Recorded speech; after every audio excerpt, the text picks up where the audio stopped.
Swayam Prabha. Digital India. Educated India.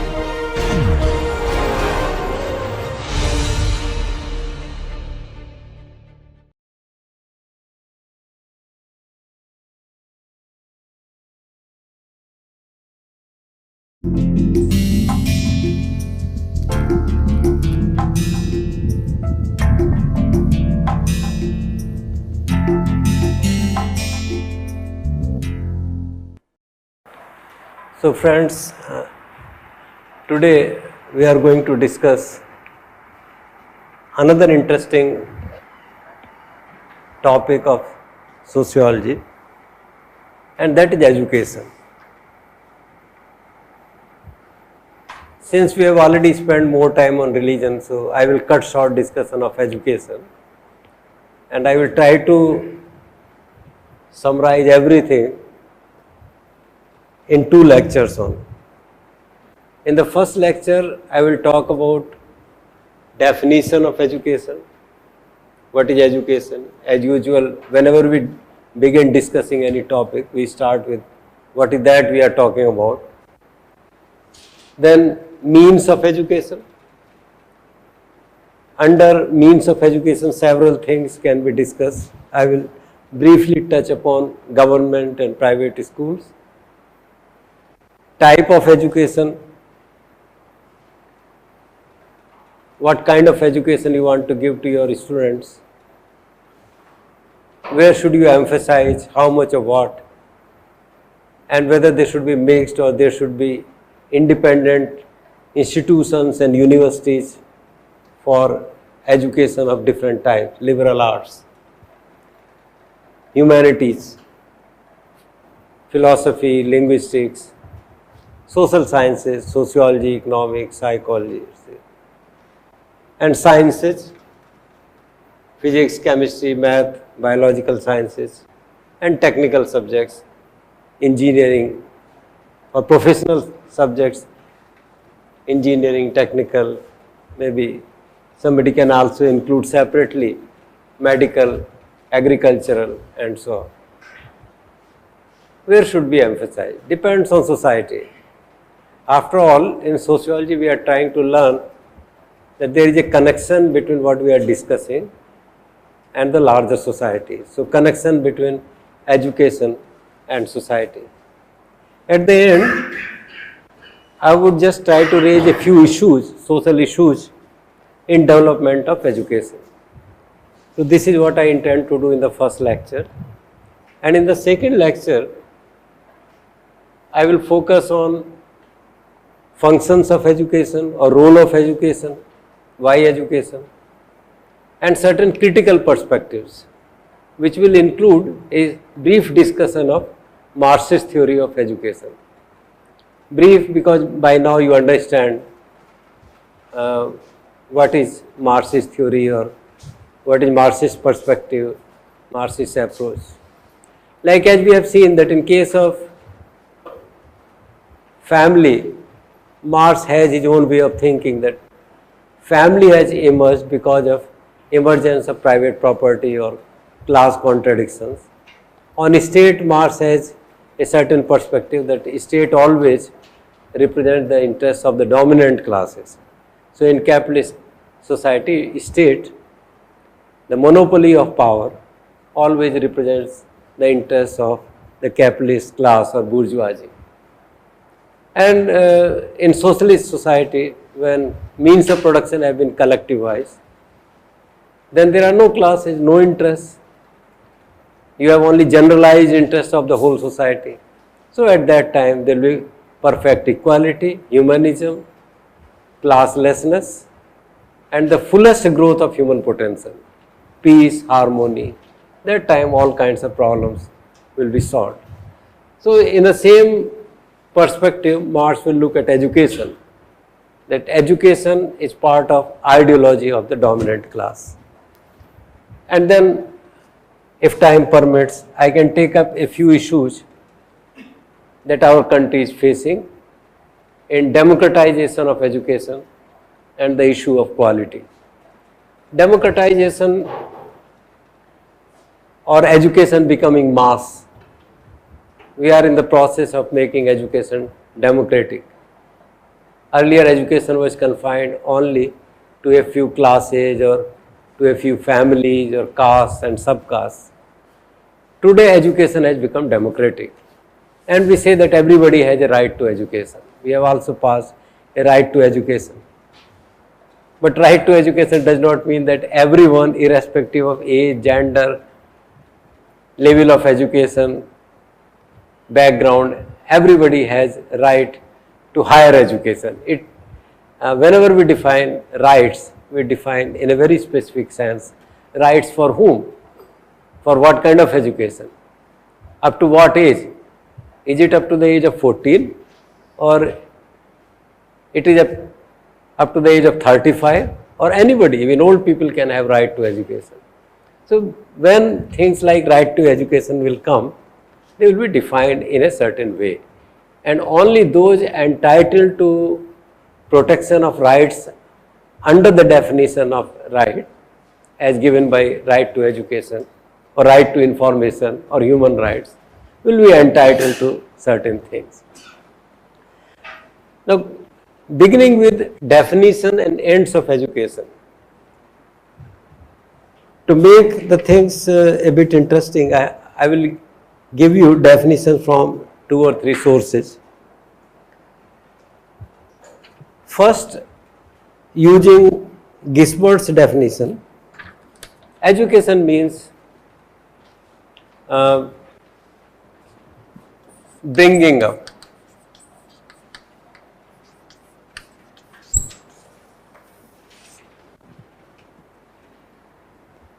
According to Gisbert and many other writers of introductory textbooks of sociology, human beings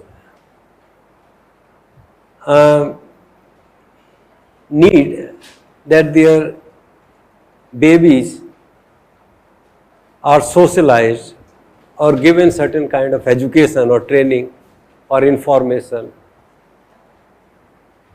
for a long period of time. Human children depend on their parents or on the previous generation, parents or other members of previous generation for a longer time. Birds, snakes, dogs, ants, mammals, buffaloes, oxes, cows, they become independent very soon, some in a few minutes, some in a few weeks, some in a few months.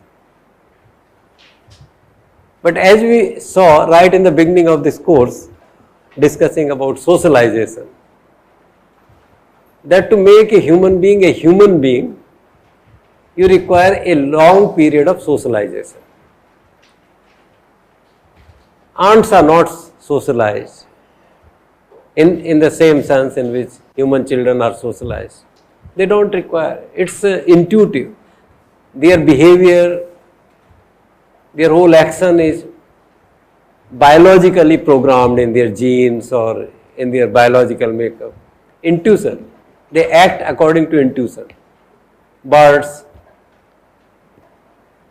animals, insects, they act according to intuition, and therefore immediately after their birth they become more independent, which is not the case with human beings.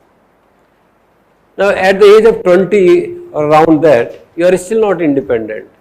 You think that to live an independent life you must graduate from IIT Kanpur, and some of you may think that you will still not become independent, or the quality of life you want to live. For that, education at IIT Kanpur is not adequate, it's insufficient, and you must go for MS or PhD or MTech or higher education, more professional education, more credentials. Because in case of human, and this is true not only for human beings of today, this was always true. In primitive age also, when there was very little to be learned, even then, for becoming a mature, full-grown, perfect individual, infants and children had to learn from their previous generation, from their parents, family members, clan members, tribes, for a long period of time. Quite often this learning was through demonstration or by participation. How do you learn language? You learn language by speaking. This is scholars of language say that it's not that you first learn the language and then speak. You speak the language and learn simultaneously. So that can go on simultaneously. But sometimes for certain things, for more formal education, mathematics, physics, you have to learn and then apply it. It's not like language. Even in language you have to learn. You have to learn grammar. Otherwise there was no need for grammar schools.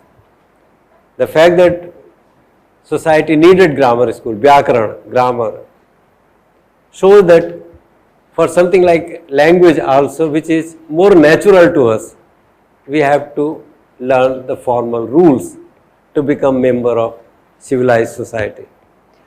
For Gisbert, education means bringing up. The previous generation, any older generation, has to bring up the new generation.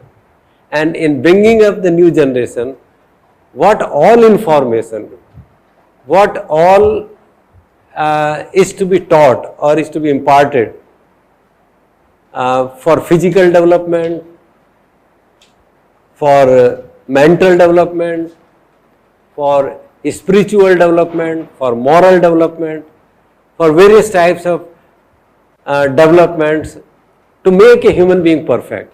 To make a human being perfect, you require development at various levels. And who will teach this? The previous generation will teach. The methods of teaching may be different, but somebody has to teach how to take care of your body. So education includes even basic things like toilet training, even feeding. Many children resist when you feed them, and parents are deeply concerned about how to feed their children. So from no parents of cows or buffaloes are ever bothered that their children are not eating. But this is a common problem of middle class in our society today. So even feeding becomes a problem. You have to teach your children how to eat, how to drink water, what kind of water, what precautions to take in drinking water, how should water be protected. So from rules of maintaining sound health, and sound health is very important. Unfortunately, in modern education, we don't pay adequate attention to sound health. Sound health is very important. In the convocation, our esteemed chief guest in his lecture emphasized how important it is to maintain a sound body for doing something good, morally good, spiritually good, scientifically good, for the contribution to society. So bringing up physical, mental, you will see in all the definitions that stress may be at one thing or the other thing, but all these things are covered. Physical training, mental training, cognitive, moral, spiritual, attitude formation. You must have healthy attitudes. You must be a positive person. So for good quality of life, to live an independent and effective life, to become a perfect man, a perfect woman, you need some training, some information, some guidance, some counseling. All that is part of education. So for Gisbert, the term education, the dictionary meaning of the term education would be to bring up. Education means bringing up. Okay. But this bringing up raises so many issues. When we bring up new generation, what kind of training we provide? What do we teach? Why do we teach? What are implications of that teaching for the overall development of society? Is it good or bad? What we teach our youngers, are we taking them in the right direction? Who will decide what is direction? Values. Who will decide what are the values and how should the younger generation be trained? I will also give you a definition by Emile Durkheim, very similar definition. This bringing up of Gisbert covers everything actually.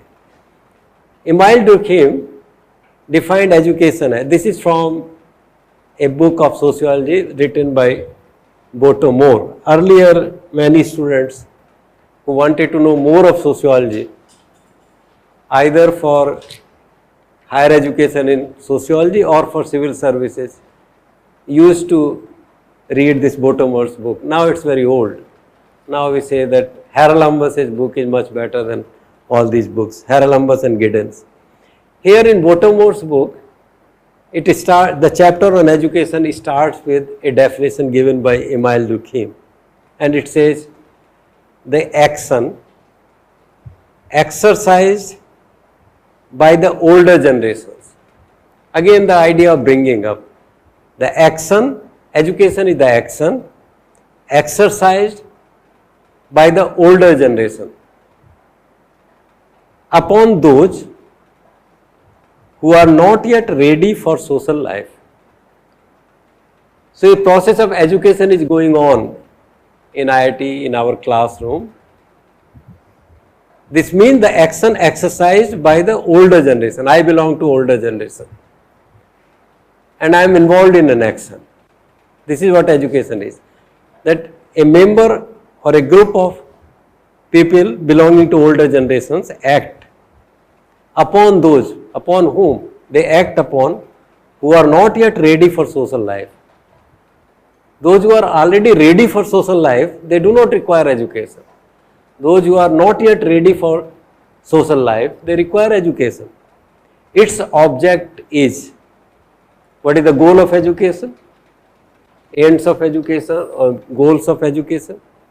Its object is to awaken and develop in the child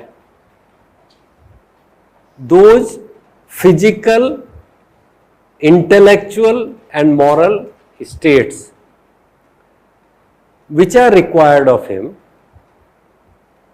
both by his society as a whole and by the milieu for which he is especially destined. What are the components of the definition? First of all, education is an action. Education is an action by older generation.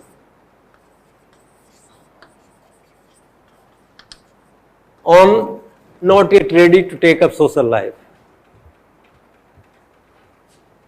On those not ready for social life, aimed at physical, intellectual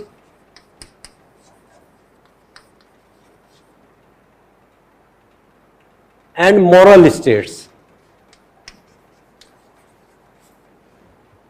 Physical state to make you healthy, full grown, disease free, powerful, having muscular, mental strength. Intellectual, whatever is required at a given stage of development or in a specific society for intellectual development. Interestingly, why we are discussing these things in sociology class? Because everything is social. Because what is intellectual is social. What is physical is social. Why are we preparing the younger generation or those not yet ready for social life? There is a name, physical. But what kind of physical preparedness or what is the goal of physical training? That depends on society. And what physical, intellectual and moral states we want to build in the new generation that also depends on our understanding of the milieu, present milieu, as well as especially destined, future.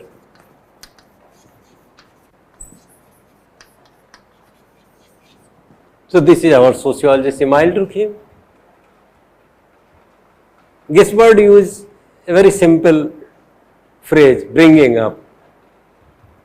In case of human beings, older generations have the responsibility of bringing up the members of younger generation. He says that a midwife brings forth,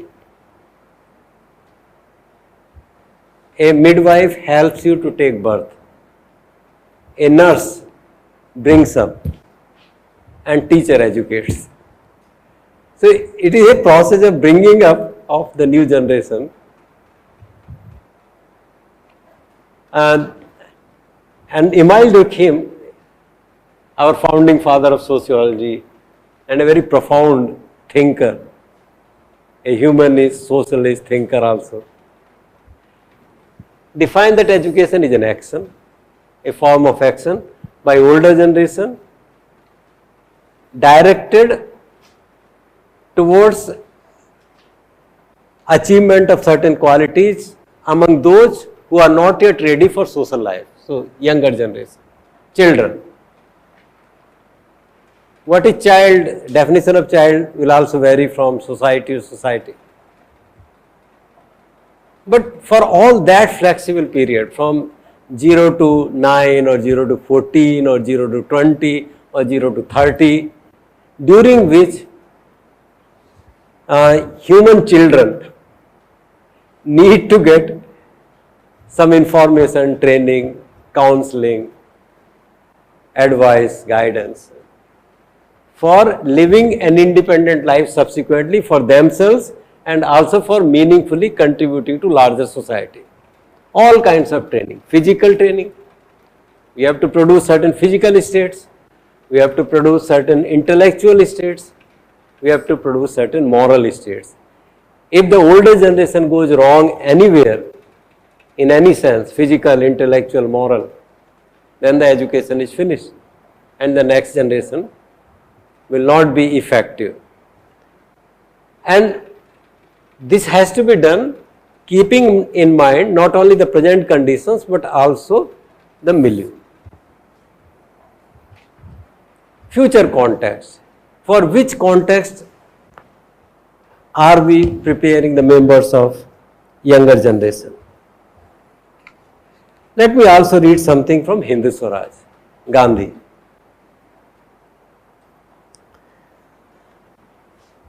In the chapter on education, Gandhi quotes, Gandhi was a great scholar. Gandhi is not like newspaper editors expressing his own ideas everywhere without supporting them with facts and figures, references and documents. Gandhi writes like a great scholar. And in writing this small book, Hindu Swaraj, in the chapter on education, Gandhi at some place is commenting on education. There are several pages devoted to education. I am reading only one paragraph where he is quoting the definition given by Professor Huxley. And the definition says, this Hindu Swaraj is there on the net and you need not write the definition. You just listen to. Try to understand what he wants to say. That man, I think, has had a liberal education. So Gandhi is in favor of liberal education. And what is his idea of liberal education? That man, I think, has had a liberal education who has been so trained in youth, again youth, who has been so trained in youth that his body is the ready servant of his will. Here he also gives a definition of what is physical development. Physical development for Gandhi does not mean that you must have an ideal weight of 65 kg. and your blood pressure should be this, your sugar level should be this, your pathological, your lipid profile shows this. No. Gandhi has a very simple and usable concept of physical health, and that is that the body is the ready servant of his will. If your body is capable of helping you in what you will, not others. Suppose you will, your will is that you must become a good hockey player. Then your body should help you in becoming a good hockey player.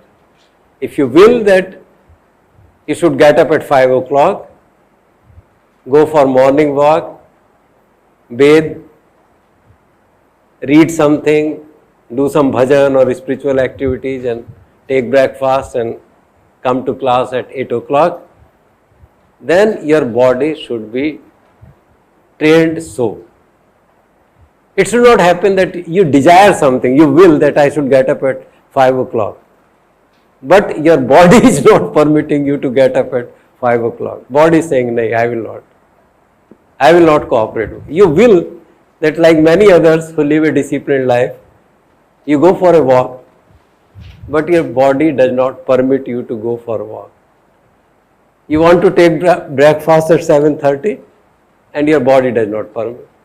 So irrespective of what your weight is, what your lipid profile is, what your height is, how charming you look, you have failed in acquiring education. Very simple definition. Somewhere behind this definition, he is selectively quoting Huxley. Somewhere behind this definition, Gandhiji is carried away by sentiments expressed in Kathopanishad, according to which your soul is like a sarthi of a charioteer and your sense organs are like the chariot. Soul is charioteer and your body, your sense organs, your indriyas, your organs of action and perception are like the various parts of the chariot. And for Gandhiji, when charioteer controls the chariot well, then the person lives in Ram Rajya. That is the ideal state. And if the charioteer is controlled by the chariot, then it is Ravana Raj or Kali Yuga. Now, after reading this definition, you must also ask yourself whether you are healthy or not. I don't know how many students present in the class are healthy. Healthy not for others' sake, healthy for their own sake, that you will something, you want to do something. Is your body such that you are able to do what you want to do? Not what others want you to do, but you want to do something. Is your body, if your body does not support you in fulfilling your wishes, your wills, then it means your body requires education and you must educate your body. Okay. So that man, I think, has had a liberal education, who has been so trained in youth that his body is the ready servant of his will and does with ease and pleasure all the work that as a mechanism it is capable of, with pleasure. Whatever the body does with pleasure. Whose intellect is a clear, cold logic engine with all its parts of equal strength and in smooth working order. I am repeating, whose intellect is a clear, cold. When it comes to intellectual pursuits, it should be cold. Intellect should be cold, clear, sharp, analytical, without getting biased by sentiments, prejudices, emotions. Clear, cold logic engine. Your mind should work as a logic engine, objective, uninfluenced by emotions, spiritual, other conditions, with all its parts of equal strength and in smooth working order. whose mind is stored with a knowledge of the fundamental truths of nature. Your mind should be full of knowledge of the fundamental truths of nature. You must understand not only your social milieu or the socially prescribed goals of life, but also the truths of nature. Whose passions, you should also have passions. It's not the passions are human. You must have passions. So you must have a sound body, clear mind, knowledge of fundamental truths, and whose passions are trained to come to heel by a vigorous will. The servant of a tender conscience, conscience is equally important, who has learned to hate all vileness and to respect others as himself. This is also part of education, that you must be able, then only a good human order can be established. When we talk of humanism, equality, human order, it means we have developed a capacity to treat other human beings as we treat ourselves. If this will not happen, then no political transformation, no economic transformation, not even collectivization of means of production will help. We have seen that, as predicted by Karl Marx, a collectivization of means of production will solve all problems. It has not solved problems in USSR, it has also not solved problems in China. Yugoslavia is in a bad condition, Eastern European communism has gone. So that means mere economic transformation is not enough. You must have something else. And that something else on which humanism rests is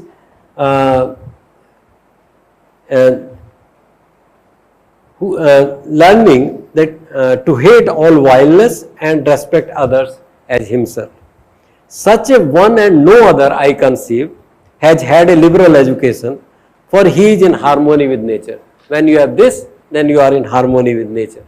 In all circumstances, you will be in harmony with nature. He will make the best of her and she will of him. This is education. And Government of India developed an education policy in 1986. I thought let me also read a few lines from there. In 1986 policy, one of the early paragraphs is this: in our national perception, education is essentially for all. In Government of India is developing an approach paper to education. So they will think of education in certain manner. And they think that the government's responsibility is to provide education for all. So the opening of new education policy is that in our national perception, education is essentially for all. It has not been for all. For human history, education has not been for all. In Europe, education was confined to nobles and aristocrats. In India, in the heyday of caste system, education was confined to certain castes. It was not for all. Now, in democratic India of today, they were writing in 1985, education is essentially for all. We have to prepare all. This is fundamental to our all-round development, material and spiritual. Again, both things are covered. The purpose of education is to have an all-round development, material and spiritual. Education has an acculturating role. It imparts culture. It makes the newer generation part of the national culture, country's culture, civilization. It defines sensitivities to what we should become more sensitive or we should not be so sensitive. It refines sensitivities and perceptions that contribute to national cohesion. So in this line they define the ends of education: national cohesion, integration, scientific temper, and independence of mind and spirit, thus furthering the goals of socialism. These are the goals of Indian government: socialism, secularism, and democracy enshrined in our constitution. So that means education in India has to be different from what education is in, say, Bangladesh or Saudi Arabia or in Kenya, South Africa or Bolivia, because education in India must serve the purpose for, or the goals for which Constitution of India has been created. So there is a milieu especially destined. What are visions, what are goals of social construction in India? It has to be, in some countries education may emphasize religious education. In a, say, in a theocratic society or in a Islamic society, type of education to be emphasized may be religious education. But in case of India, it has to be that education which helps in material and spiritual development and achieving the values of socialism, secularism, because we are a religiously plural society. Had we been a completely Sikh society, perhaps there was no need for secularism and nobody will talk of secularism. If we were a Buddhist society, perhaps nobody will need to talk about secularism. So there is a context, a milieu, that we are a religiously plural society, and our growth, our economic development, our power depends on becoming a strong, nationally integrated and secular society. So these things have to be the goal of education. Democracy. In sum, education is a unique investment in the present and the future. So from Government of India's perspective, education is a matter of investment. Means investment. Government of India must invest in education, and the cardinal principle is the key to the national policy on education. I think these definitions are enough to understand what education is. Now, how to impart education? The Britishers thought that education can be imparted by opening government schools in different parts of the country. Now, for some, this was a new experiment and this produced some results. Although from critical perspective, Gandhiji and several others said that the educational experiment or the means used by the British government were hostile to the interest of Indian masses. And there is a long correspondence between some British scholar and Mahatma Gandhi on what has British education done in India.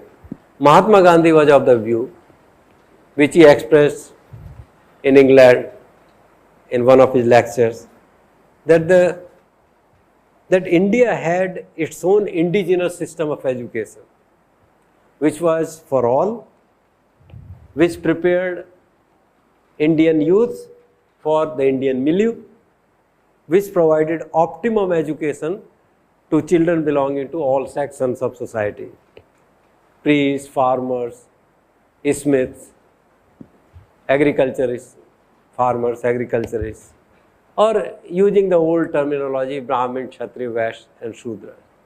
Brahmins for religious education,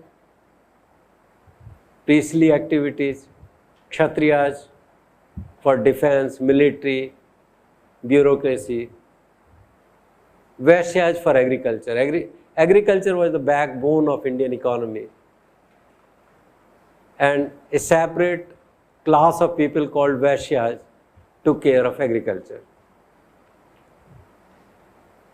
and, and Shudras, because we also need mechanics, engineers. Unfortunately, we are using these terms today in several distorted senses, but actually in the heyday of caste system, when we had an interdependent, a kind of organic solidarity on the basis of which Indian civilization lasted for thousands of years. On the basis of contradictions and hollowness, emptiness, no society can survive for such a long period of time. There must have been something good also in Indian society which provided the resilience to society in wake of tremendous ecological and political changes. And that was the interdependence, organic solidarity. You require moral and spiritual and religious development, Brahmins will take care of that.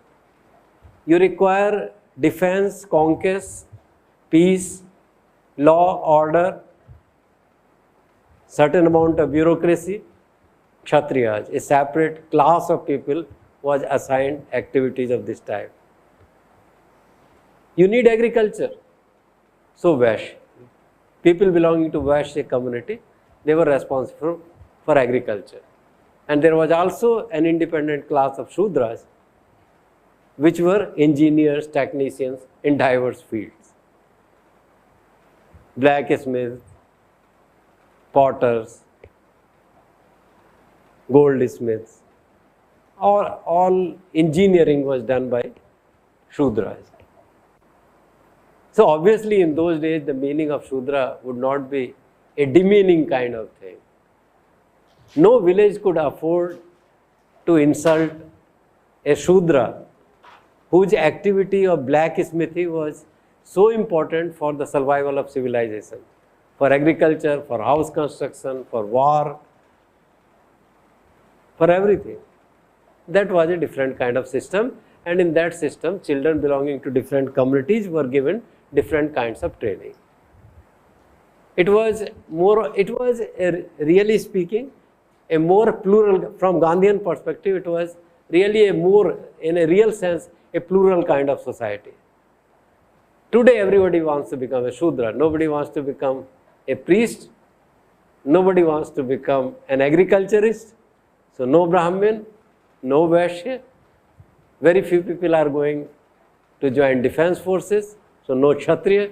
All of us want to become Shudra, we want to become engineers and technicians. It's a different kind of order. This kind of education is not sustainable, in which the whole society wants to become Shudra, because Shudras alone cannot sustain this world. This world has to be sustained by Shudras with the help of some people who are willing to sacrifice their life for religious, moral, spiritual pursuits, for defense, and also for other kinds of economic activities which constitute the infrastructure sort of economy. So, but government has to decide how. So there was a controversy, and with encouragement from Jayaprakash Narayan, a Gandhiite, Dharampal, produced this large volume.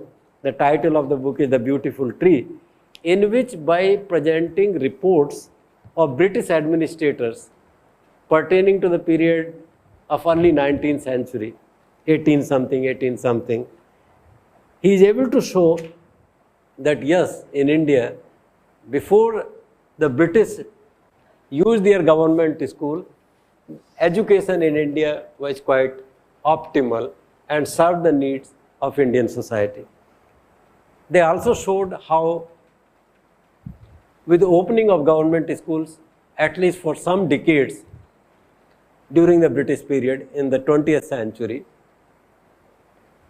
level of literacy went down in place of increasing.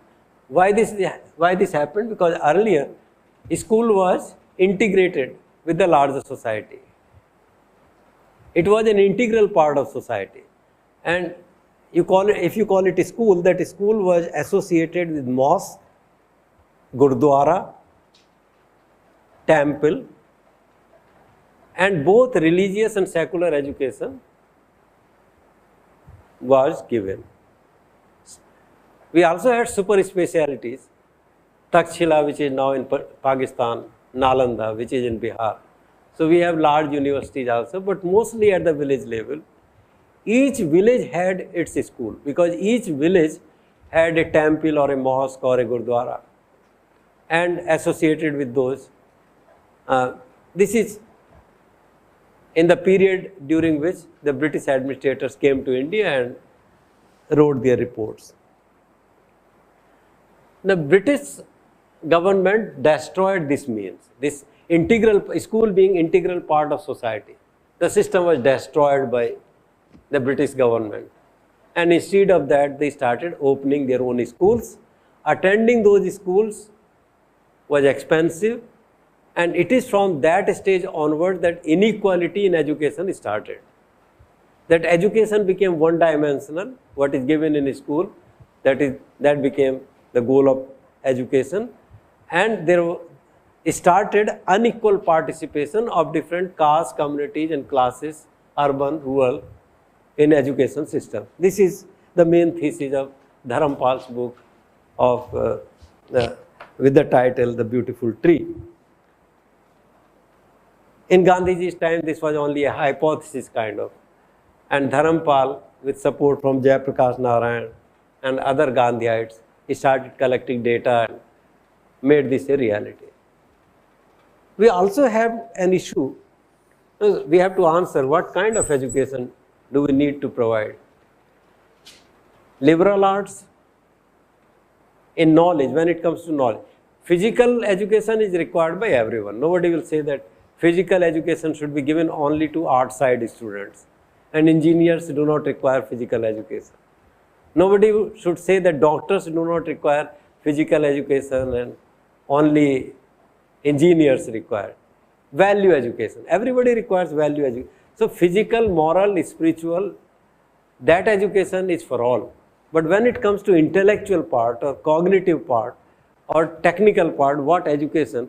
Some youths need to be trained in liberal arts, in humanities, in languages.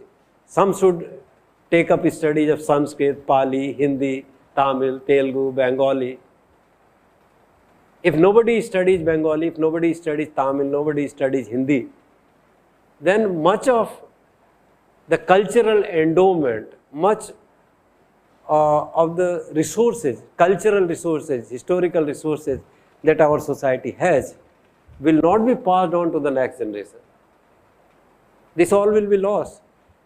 Thousands of years of developments in art, in history, in literature, in music will be lost. So we require liberal arts, we require music, of course we require science. From the perspective of the future destiny or future milieu, we require science, and we also require technical. But there has to be a balance. Society must be able to identify what are its requirements, and accordingly